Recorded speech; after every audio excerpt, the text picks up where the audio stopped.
Hello जी, तो स्वागत है आप सभी का एक और नई वीडियो में। तो आज इस वीडियो में हम लोग बात करेंगे कि वीआईटी में, खासकर वीआईटी एपी में ग्रेडिंग सिस्टम कैसे वर्क करता है। उसके साथ साथ हम लोग ये भी देखेंगे कि CGPA, GPA calculation and exams के मार्क्स एंड वेटेज सबकी बात करेंगे एंड इवन क्रेडिट्स के बारे में बात करेंगे। तो इस वीडियो को एंड तक जरूर देखना एंड अच्छी लगे तो लाइक जरूर कर देना। तो सबसे पहले हम लोग बात कर लेते हैं क्रेडिट से। तो देखो, वीआईटी एपी में बीटेक सीएससी कोर या फिर कोई भी स्पेशलाइजेशन हो, उसके लिए 160 क्रेडिट्स मैंडेटरी होते हैं टिल आपके 4 इयर्स तक ये कंप्लीट होनी चाहिए। एंड अगर वो कंप्लीट नहीं होंगे 160 क्रेडिट्स, तो आपको डिग्री नहीं मिल पाएगी और आपको रुक के अपने क्रेडिट्स कंप्लीट करने पड़ेंगे। तो देखो, पहले तो ऐसा होता था कि कोर के लिए थोड़े कम क्रेडिट्स होते थे, स्पेशलाइजेशन के लिए होता था 160 क्रेडिट्स, बट अब इन लोगों ने सबके लिए सेम कर दिया है। तो सबको 160 क्रेडिट्स तो ज़रूर करने ही पड़ेंगे। तो मेरा बताऊं तो मेरे तो एक्सेस हो चुके हैं थोड़े, तो 168 मैंने कंप्लीट कर लिए हैं। तो एंड मुझे लगता है कि मोस्ट ऑफ द बच्चों के एक्सेस हो ही जाते हैं, क्योंकि 1-2 क्रेडिट्स हमेशा कभी कभी हम लोग है ना सेमेस्टर में एक्स्ट्रा उठा लेते हैं। I mean, हमें एक की ज़रूरत होती है कभी कभी, बट हम लोगों को ऐसा होता है कि कोर्स एक क्रेडिट का नहीं मिलता है कभी कभी, तो वो एक्सेस 2 क्रेडिट्स या 3 क्रेडिट्स को उठाना पड़ जाता है, जिसकी वजह से फिर लास्ट में वो एक्सेस हो जाता है। बट उसकी कोई दिक्कत नहीं है। और एक बात और भी है कि लोग बोलते हैं कि एक्सेस क्रेडिट्स अगर होंगे तो उसके लिए बाद में अलग से पैसे देने पड़ते हैं। I mean, 160 से एक्सीड कर गया तो पैसे एक्स्ट्रा देने पड़ते हैं, बट ऐसा नहीं है। देखो, अभी तक तो मुझसे नहीं मांगे गए, तो लोग बोलते हैं कि मांगते हैं बाद में, बट मुझे लगता है ये एक मिथ है, या फिर पहले होता होगा, मुझे नहीं पता। बट अभी कोई ऐसा सीन नहीं है कि आप अगर क्रेडिट्स एक्सेस करते हो तो आपको एक्स्ट्रा पैसे देने पड़ेंगे। तो 160 क्रेडिट्स में ऐसा नहीं है कि आप लोग अपने हिसाब से कोई भी कोर्स लेके उनको कंप्लीट कर सकते हो। वो यूनिवर्सिटी आपको बताएगी कि किस तरह से कौन कौन से कोर्स आपको लेने पड़ेंगे। हमारे यहाँ पे कुछ बास्केट्स होती हैं, जैसे programme elective, university elective, programme core, इस तरह से कुछ कुछ बास्केट्स हैं, और उनमें से आपको मैंडेटरी क्रेडिट्स उठाने पड़ते हैं। 4 साल के अंदर आपके ये टोटल इतने क्रेडिट्स तो कंप्लीट होने ही चाहिए। आपको सामने स्क्रीनशॉट दिख रहा होगा, हर बास्केट के सामने आपको एक एक क्रेडिट्स का नंबर दिख रहा है। इतने क्रेडिट्स आपको 4 साल की डिग्री में कंप्लीट करने पड़ेंगे एंड तभी जाके लास्ट में 160 क्रेडिट्स बनते हैं। तो देखो, मैं आपको एक बात और बता दूं कि आपको इस चीज़ की टेंशन लेने की ज़रूरत नहीं पड़ेगी, क्योंकि हर सेमेस्टर यूनिवर्सिटी आपको मेल भेजती है कि आपको कौन सा कोर्स लेना है और लास्ट में इस सेमेस्टर के आपके कितने क्रेडिट्स अर्न होंगे। तो देखो, फर्स्ट सेमेस्टर तो आपके लिए बहुत ईजी रहता है कि कॉलेज खुद ही चुन के दे देता है आपके लिए, बट सेकंड सेमेस्टर से आपको एफएफसीएस मिल जाता है। उसके साथ भी सबसे पहले आपको मेल आ जाता है एफएफसीएस करने से पहले कि आपको इतने क्रेडिट्स उठाने पड़ेंगे एंड ये कोर्सेज मैंडेटरी है। तो इसके साथ साथ अगर आप कॉलेज के हिसाब से चलोगे तो आपके क्रेडिट्स उनके हिसाब से कंप्लीट होते रहेंगे, बट अगर आप अपने हिसाब से चलोगे कि इस सेमेस्टर मैंने ये कोर्स नहीं लिया, अगली बार करेंगे, तो फिर वो आपके ऊपर आ जाता है आपको कैसे करना है, समर सेमेस्टर में रुक के या फिर नेक्स्ट सेमेस्टर में। तो प्लीज़ मैं तो ये गाइड करूँगा कि यूनिवर्सिटी जो बोलती है उस हिसाब से आप लोग अपने क्रेडिट्स उठा लेना। एंड क्योंकि बाद में दिक्कत हो सकती है कि हो सकता है वो सेम कोर्स की क्लास नेक्स्ट सेमेस्टर ना मिले, या फिर आपको अपने जूनियर्स के साथ बैठ के कंप्लीट करना पड़े। तो प्लीज़ ऐसा मत करना, अपने सेमेस्टर वाले, अपने बैच वाले बच्चों के साथ ही बैठ के करो। एंड कोई गारंटी नहीं है कि नेक्स्ट सेमेस्टर वो कोर्स हटा ही दिया जाए, बट आपकी डिग्री के लिए वो कंपलसरी होगा। तो ऐसा सीन भी कभी कभी हो जाता है। तो प्लीज़ यूनिवर्सिटी के हिसाब से ही चलना आप लोग, एंड उसमें आप थोड़ा चेंजेस करने की कोशिश ना करना। आगे बढ़ने से पहले मैं आपको टाइम टेबल के बारे में थोड़ा बता देता हूँ कि देखो, हमारे यहाँ पे टाइम टेबल सेट होता है एक मॉर्निंग शिफ्ट में, एक लंच के बाद आफ्टरनून शिफ्ट में।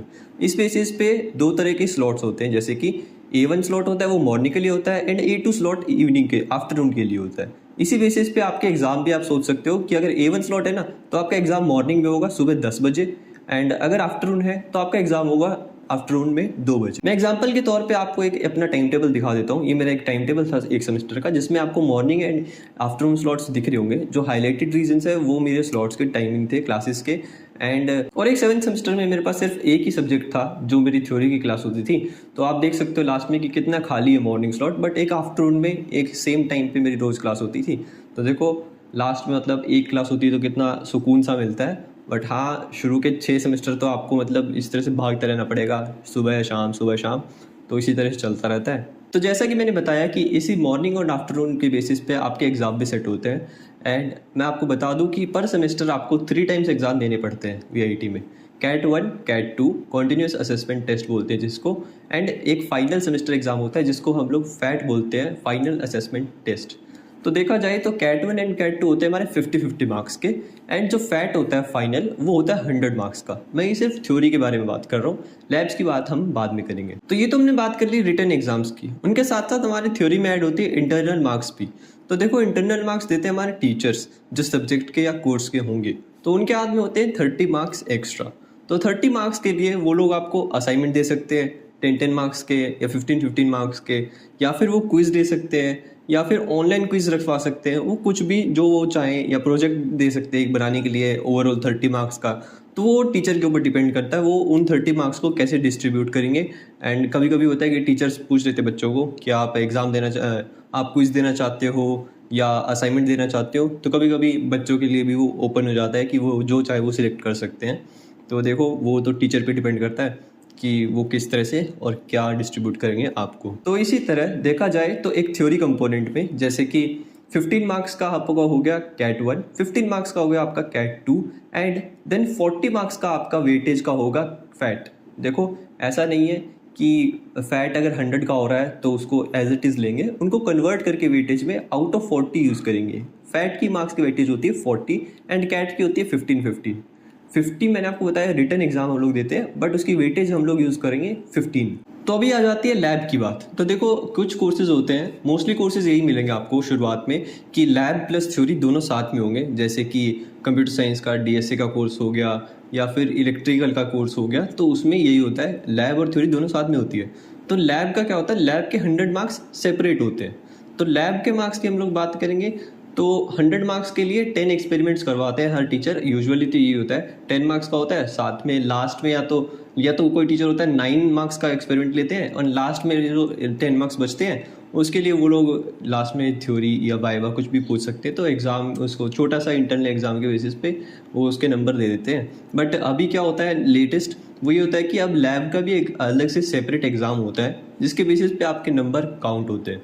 तो देखो जैसे कि मैंने बताया कि ये सब तो मैंने थ्योरी का बता दिया आपको, उनको टोटल करोगे तो 100 बन जाता है। तो अभी इधर भी आपका लैब के पास 100 का कंपोनेंट है। अब देखा जाए तो जो मैंने आपको थ्योरी का बताया था उसमें से उसको एज अ 75% लेंगे एंड लैब मार्क्स को लेंगे हम लोग 25%। उनको ऐड करके हमारा 100% बनता है, और लास्ट में जो वैल्यू आएगी वो आपका नंबर होगा या आपके ग्रेड्स में या पॉइंट्स अर्न होंगे जो कि आउट ऑफ 100 होंगे, एंड उसी के बेसिस पे आपको एक लास्ट में ग्रेड मिलता है। एक बात और इम्पॉर्टेंट मैं आपको बता दूं कि कभी कभी टीचर्स अटेंडेंस को भी एक एज अ मेजर रखते हैं मार्क्स डिस्ट्रीब्यूट करने के लिए, चाहे वो थ्योरी हो या लैब में तो मोस्टली मैटर करता ही है, क्योंकि लैब में अगर आप प्रेजेंट ही नहीं होगे, वैसे ही लैब एक तो हफ्ते में एक बार होती है एक कोर्स की, तो अगर उसमें भी आप नहीं जाओगे तो वो टीचर ये पूछते हैं कि आपने एक्सपेरिमेंट किया कैसे, आपको समझ में कैसा आया।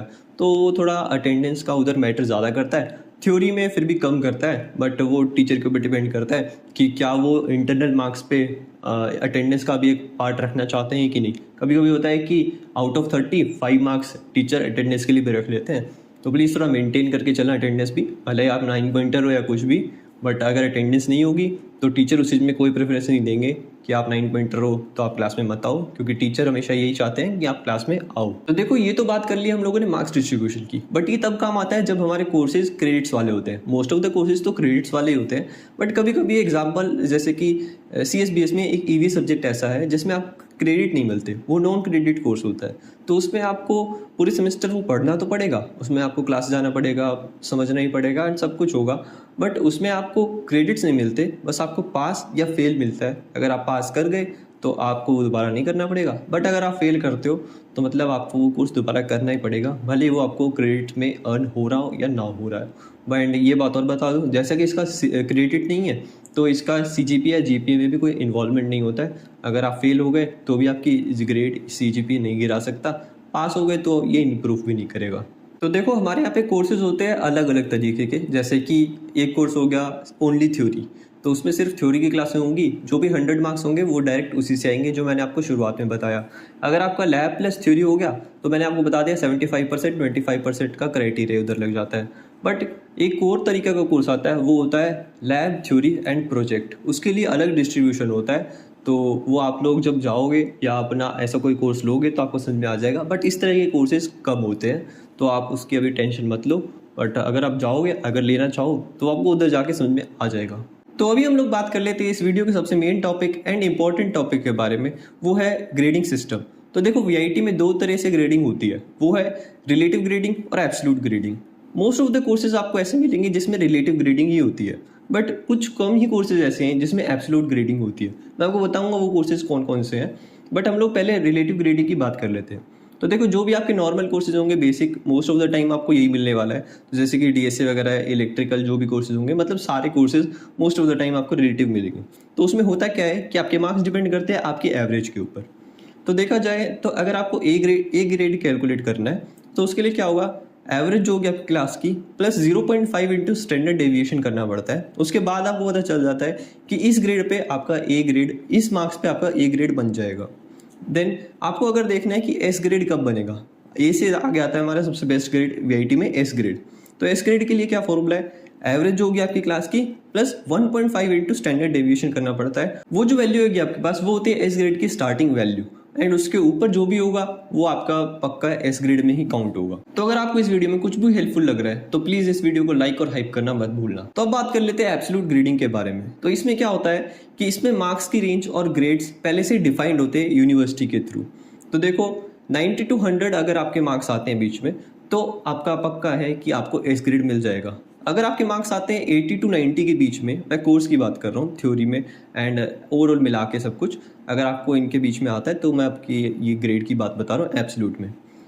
अगर आपके 80 to 90 के बीच में आते हैं तो आपका ए ग्रेड बन जाएगा, एंड 70 to 80 के बीच में आता है तो आपका बी ग्रेड बन जाएगा। तो इस तरह से करके कुछ कुछ रेंज होती है, आपको सामने दिख रहा होगा स्क्रीन पे कि इस तरह से रेंज वर्क करती है। तो अभी मैं आपको बता देता हूँ कि एब्सोल्यूट ग्रेडिंग कहाँ पे और किस किस कोर्सेज के लिए काम आती है। तो वो काम आती है most of the time project वाले कोर्सेज के लिए, जो सिर्फ प्रोजेक्ट ओनली कोर्सेज होंगे उधर एब्सोल्यूट ग्रेडिंग होती है। उधर आपकी एवरेज के बेसिस पे रिलेटिव ग्रेडिंग नहीं की जाती है। और होती है जैसे कि एसटीएस का कोर्स आप पढ़ोगे जिसको सॉफ्ट स्किल या एप्टीट्यूड या फिर कोडिंग वाला सब्जेक्ट भी बोलते हैं, तो उसमें भी आपकी एब्सोल्यूट ग्रेडिंग होती है, रिलेटिव ग्रेडिंग नहीं होती है। और एक और कोर्स है जैसे कि आप इंटर्नशिप करोगे, सेकेंड ईयर के बाद अपना सर्टिफिकेट दोगे, उसके 2 क्रेडिट्स मिलते हैं शायद, तो उसमें भी आपकी एब्सोल्यूट ग्रेडिंग लगती है, उसमें भी रिलेटिव ग्रेडिंग नहीं होती है। तो ये कुछ इस तरह के कोर्सेज हैं जिसमें आपको एब्सोल्यूट ग्रेडिंग मिलेगी, बाकी सब जगह आपको रिलेटिव ग्रेडिंग ही मिलेगी। तो अभी हम लोग बात कर लेते हैं सीजीपीए और जीपीए के बारे में। तो देखो जीपीए जो होती है वो आपकी पर सेमेस्टर की आती है और उसमें आपका शो करता है कि आपने इस सेमेस्टर में कितना परफॉर्म किया, क्या आपकी वैल्यू परफॉर्मेंस की वैल्यू आई। एंड सीजीपीए क्या होती है कि ओवरऑल बताती है कि आपकी 4 इयर्स की बीटेक की डिग्री में आपने कितना क्या परफॉर्म किया। तो overall at the last CGPA ही देखते हैं, बट पर सेमेस्टर हम लोग जीपीए अपने आप को इवेल्युएट करने के लिए देख सकते हैं। तो अभी मैं बता दूं कि जीपीए कैलकुलेट होती कैसे। जैसे कि मैंने आपको बताया कि ग्रेड्स होते हैं SAB, उसी हिसाब से इनकी वैल्यूज भी होती हैं कुछ। S means 10, A means 9 and B means 8 and so on, नीचे नीचे जाते रहेंगे तो कम होती जाएगी, आपको सामने स्क्रीन पे दिख रहा होगा। उसके बाद क्या होता है कि हमारा कोर्स होता है कि फॉर एग्जांपल में हम ले सकते हैं कि हमारा कोर्स है 4 क्रेडिट्स का, तो 4 इंटू जो आपका ग्रेड बनेगा, सपोज आपका ग्रेड S बनता है 4 into 10 divided by total number of credits earned in that semester. तो मैं आपको एग्जांपल अगर पूरा बताऊं तो 4 इंटू 10 ये एक सब्जेक्ट का ले लिया आपने, प्लस 3 क्रेडिट्स का एक और कोर्स ले लेते हैं तो 3 इंटू 9, सपोज आपका ए ग्रेड आया उसमें 3 इंटू 9 एंड सो ऑन, आप ऐड करते जाओ डिवाइडेड बाय टोटल क्रेडिट्स जो आपने रजिस्टर किए हैं उस स्पेसिफिक सेमेस्टर में। तो इस तरह से कुछ वर्क करेगा। अगर आपको समझ में आया हो तो वेल एंड गुड, बाकी आपको स्क्रीन पे दिख रहा होगा, आप अच्छे से समझ सकते हो। बाकी अगर नहीं समझ में आया तो आपको फर्स्ट सेमेस्टर के बाद अच्छे से समझ अपने आप ही आ जाएगा। तो देखो ये तो मैंने आपको बताया कि जीपीए कैलकुलेट कैसे होती है। तो देखो जैसे ही आप अपना फैट का एग्ज़ाम दोगे, फाइनल एग्ज़ाम, उसके बाद आपको कुछ विद इन 1 या 1.5 मंथ्स के अंदर, आपको मैक्सिमम तो 1 मंथ ही लगता है, 1.5 मंथ्स तक लास्ट आपको आपका रिजल्ट मिल जाता है। उसमें आपको पता चल जाता है, ऐसा ग्रेड आपको नहीं मिलेगा, आपको मिलेंगे मार्क्स। आपको पता चलेगा कि आपके कितने मार्क्स आए हैं। तो पहले तो क्या होता था कि ग्रेड भी दे देते साथ में एंड उसके बाद रीवैल्यूएशन होता था, बट उधर लोग स्कैम करने की कोशिश करते हैं कि टीचर के पास जाके कि 1 नंबर बढ़ाने से मेरा एक S ग्रेड बन जाएगा। तो वो ग्रेड के चक्कर में उधर थोड़ा अफेक्ट कर रहा था स्टडीज़ के लिए, एंड जीपीए भी अपने आप मतलब इंक्रीज़ हो रही थी। तो सोचो जिनकी जीपीए 8.5 थी ना, उन लोगों ने ऐसे कर करके 9 तक पहुंचा ली। तो मतलब एक एक पॉइंट से सब रह जाते हैं। देखो मेरे साथ भी हुआ था, मेरे पास पता नहीं कितने कोर्स बचे होंगे जिसमें मैं एक एक पॉइंट से या एक एक नंबर से रह गया एक नया ग्रेड में कन्वर्ट होने से। बट मैंने आज तक कभी टीचर से जाके ये नहीं बोला कि मेरा करवा दो, मेरा तो हिम्मत ही नहीं यार, मतलब बट पता नहीं लोग कैसे करवाते हैं। बट उस चीज़ को अब यूनिवर्सिटी भी अच्छे से देख रही है, काश मेरे टाइम पे भी ये होता बट आप अच्छे से देख रही हैं। तो अभी नया रूल क्या है कि देखो, फैट के बाद पहले हमें मार्क्स दिखाए जाते हैं, उसके बाद में अगर किसी को रिवैल्यूएशन के लिए देना है, किसी को लगता है कि मेरे मार्क्स कब आए, तो वो रिवैल्यूएशन के लिए दे सकता है। जब रिवैल्यूएशन का प्रोसेस कंप्लीट हो जाता है 3-4 दिन बाद में, उसके बाद ग्रेड्स निकल के आते हैं एंड उसी के साथ में हमारी जीपीए निकल के आएगी, तो पता चलेगा कि हमारा ये रिजल्ट था। एंड उसके बाद आप ये नहीं बोल सकते कि आपको रिवैल्यूएशन करवाना है, आपको अपने मार्क्स में कुछ दिक्कत लग रही है या ये कम आए हैं, उसमें आपकी ना तो यूनिवर्सिटी सपोर्ट करेगा ना फैकल्टी सपोर्ट कर सकती है, तो आपको उन्हीं मार्क्स के साथ रहना पड़ेगा। तो अगर आपको लगता है कि अगर सही में उसमें कुछ दिक्कत है, कम है या ज़्यादा है, तो आप पहले ही बता सकते हो, उसके बाद में आप कुछ नहीं कर सकते। तो हमने बात कर ली रिजल्ट की। तो देखो, अभी 2 ग्रेड्स ऐसे होते हैं जो फेल के या फिर बैकलॉग्स के बारे में बताती है। वो होते हैं एफ ग्रेड और N grade. N grade most of the time उनको मिलता है जो लोग एग्जाम हॉल में मैल प्रैक्टिस करते हुए पकड़े जाते हैं, उनको एफ की जगह एन दिया जाता है। या फिर कुछ होता है कि कुछ सम रीजंस के लिए उनको उस टाइम पे एग्जाम कंडक्ट नहीं करवाया जाता है, तब उनको एन दिया जाता है। बाद में जब उनका एग्जाम हो जाता है तो वो हट जाता है एंड उसका ग्रेड आ जाता है, उसमें कोई दिक्कत नहीं होती। बट अगर मैल प्रैक्टिस है तो बात अलग है। तो अभी इन एफ और एन ग्रेड्स के लिए क्या होता है कि इनको वो कोर्स री रजिस्टर करना पड़ेगा एंड उनको वो समर सेमेस्टर में बैठ के कंप्लीट करना पड़ेगा। उसके लिए मैंने आपको बताया था पहले भी, एंड अब ये मैं अच्छे से बता सकता हूँ कि उसकी फ़ीस है 8,000 रुपीज़ पर कोर्स। एंड उसके बाद हॉस्टल, मेस एंड सबका खर्चा अलग रहेगा। तो आप सोच सकते हो कि भाई किस तरह से आपको पढ़ाई करनी है। तो जिस तरह से आपका एबिलिटी है या फिर अपना पेस है, उस हिसाब से आप लोग अपनी पढ़ाई पहले से सोच के चलना। मैं तो यही बोलूँगा कि कोई भी एफ ग्रेड या एन ग्रेड के उसमें मत आना भाई। अच्छा होगा कि आप अगर ई ग्रेड पे भी आते हो ना, एटलीस्ट आप एफ पे नहीं होगे, फेल का टैग नहीं लगेगा एक, वरना डिग्री में वो दिखता है कि आपने री रजिस्टर करके वो कोर्स कंप्लीट किया था। तो इसलिए मैं ये बोलूँगा कि आप पहले ही कर लेना, अच्छा रहेगा। तो ये तुमने बात कर ली एफ एंड एन ग्रेड के बारे में, बट हमारी यूनिवर्सिटी में एक और चीज़ भी है, वो है ग्रेड इम्प्रूवमेंट। इसके लिए आपको फेल या एन की ज़रूरत नहीं पड़ती, बट अगर आपको ऐसा लगता है कि मैं इस कोर्स में अच्छा परफॉर्म नहीं कर पाया या इसमें कम मार्क्स आया है, मैं इससे ज़्यादा अच्छा परफॉर्म कर सकता हूँ या मेरे को इसमें मार्क्स ज़्यादा चाहिए, उस टाइम पे हम लोग चूज़ करते हैं ग्रेड इम्प्रूवमेंट। तो ये भी most of the time summer semester में आता है, बट अगर किसी को चाहिए कि वो ऑन गोइंग सेमेस्टर में भी पिक करना चाहता है इसको, तो वो कर सकता है, इसमें कोई दिक्कत नहीं है। बट हाँ, वो कोर्स अवेलेबल होना चाहिए पिक करने के लिए। उसमें क्या होता है कि उसमें भी आपको 8,000 रुपीज़ तो एक्स्ट्रा देने पड़ेंगे, बट आप एज अ फेल कंसीडर नहीं होते हो। फॉर एग्जांपल समझ लो कि आपका ग्रेड आया है ई, जैसे मैंने अभी आपको बताया ई भी एटलीस्ट पास तो हो गए, तो ई ग्रेड आया, आपको लगता है कि नहीं यार ये तो कम है एंड मैं इससे ज़्यादा परफॉर्म कर सकता हूँ, तो आप उसको री रजिस्टर कर लो ग्रेड इम्प्रूवमेंट के अंदर एंड पर सेमेस्टर पर कोर्स में आप 8,000 रुपीज़ पे कर दो। उसके बाद में आप उसको पूरे सेमेस्टर चलाना चाहते हो तो साथ में ले लो, या फिर समय सेमेस्टर में एक महीना रुक के या 2 महीने में कंप्लीट करना चाहते हो तो वो ऑप्शन भी है आपके पास। तो आपके ऊपर है कैसे करना है। उसके बाद जो आपका ग्रेड आएगा, हो सकता है आपका ग्रेड एस आ जाए। तो मोस्ट ऑफ द टाइम यही होता है कि ग्रेड इंप्रूव करते हैं ना, तो उनका ग्रेड बहुत अच्छा आ जाता है। चांसेस ये होते हैं कि ए और एस बड़ी आसानी से आ जाते हैं उस टाइम पे, क्योंकि मोस्ट ऑफ द टाइम जो बच्चे ग्रेड इंप्रूव कर रहे होते हैं ना, उनके साथ में वो एफ ग्रेड वाले बच्चे होते हैं, तो थोड़ा उनको प्रायोरिटी मिल जाती है यार। तो मतलब अच्छा परफॉर्म कर लेते हैं वो लोग, इसलिए उनको एक अच्छा ग्रेड मिल जाता है। तो सोचो ई से सीधा एस मिल जाता है, तो आपके लिए तो बेस्ट ही है। तो इस तरह से काम करता है हमारा ग्रेड इंप्रूवमेंट। एंड अगर आप मुझसे पूछोगे कि किन को करना चाहिए ग्रेड इंप्रूवमेंट, तो मैं ये बोलूँगा कि अगर किसी का ग्रेड सी या सी से बिलो है तो वो ग्रेड इंप्रूवमेंट कर सकते हैं। बट अगर किसी का ग्रेड आता है एस, ए और बी, तो भाई उससे कुछ ज़्यादा फ़र्क नहीं पड़ेगा। एंड मैं ये बोलता नहीं हूँ कि आप रुको एंड इतना पैसा लगाओ, तो मेरे लिए तो वो एज अ वेस्ट कंसिडर होता है। बट बी तक ग्रेड ऑल फाइन है, सी या सी बिलो है तो आप उसको ग्रेड इंप्रूव कर सकते हो। तो आज की वीडियो में सिर्फ इतना ही। होप सो मैंने आपको हेल्पफुल इन्फॉर्मेशन दी होगी। एंड अगर आपको लगता है कि आपके लिए कुछ भी यूजफुल था तो प्लीज़ इस वीडियो को हाइप एंड लाइक जरूर कर देना। एंड चैनल पे नए हो तो सब्सक्राइब कर लेना। मिलते हैं आपको एक और नई वीडियो में। Till then okay, bye bye, take care.